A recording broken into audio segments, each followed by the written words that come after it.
Ndugu mpendwa, ni Evangeliste Bagonza Baguma DMRC na kusalimu asubuhi ya leo katika jina la Yesu Kristo.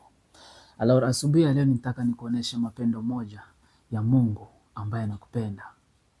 Kuna yule anayekupenda na ambaye ni Mungu. Watu wa dunia wanaweza kupenda lakini wanaweza kuwalimiti. Kuna mapendo ya baba na mama, kuna mapendo ya kifamilia, kuna mapendo ya kindugu, lakini yule ambaye anakupenda kuliko wote ni Mungu.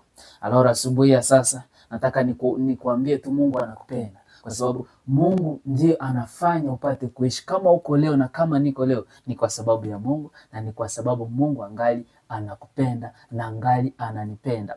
Mungu alitupenda, ukasoma ndani ya Yohane 3:16 inasema, kwa maana Mungu alivyopenda ulimwengu hata kutoa mwana wake wa pekee, ili kila mtu akimwamini asipotee lakini apate uzima wa milele. Ndani ya hii verse sasa utakuta Mungu anapenda mwanadamu kwa kiwango cha juu. Unajua mwanadamu alianguka, wakati alipoanguka kafanya dhambi, lakini sasa Mungu namna alivyopenda mwanadamu akaamua kumuokoa tena, na ndio maana akatuma mwana wake Yesu Kristo kusudi tupate tena upatanisho huyu tena na Mungu.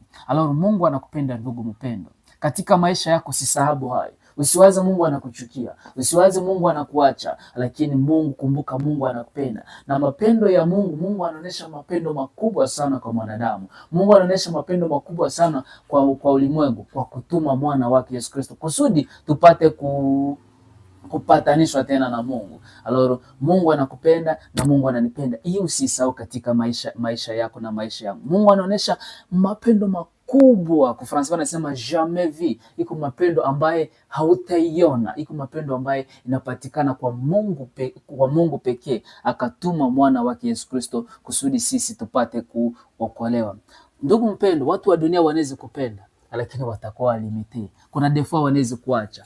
Baba na mama wanaweza kupenda, ndio wanakupenda, lakini kuna yule ambaye anakupenda zaidi sana kuliko baba na mama, ndiye Mungu. Na ndio maana kama unaweza kuwa katika hali mbalimbali, familia inaweza kukuacha. Unaweza kuwa katika shida, familia inaweza kukuacha. Unaweza kamatwa na shida, ugusa tunafanya madega mbalimbali, familia inaweza kuacha, lakini yule ambaye hatakuacha ni Mungu pekee ambaye anakupenda, na anakupenda kwa hali yote ambayo uko ndani, hata kama uko katika hali ya dhambi, hata kama uko katika hali ya mbalimbali, lakini yeye anakupenda, na kukupenda hiyo anatamani wewe upate kuokolewa. Kukupenda hiyo haiko kwa bure, lakini kukupenda hiyo anatamani wewe upate kupatanishwa tena.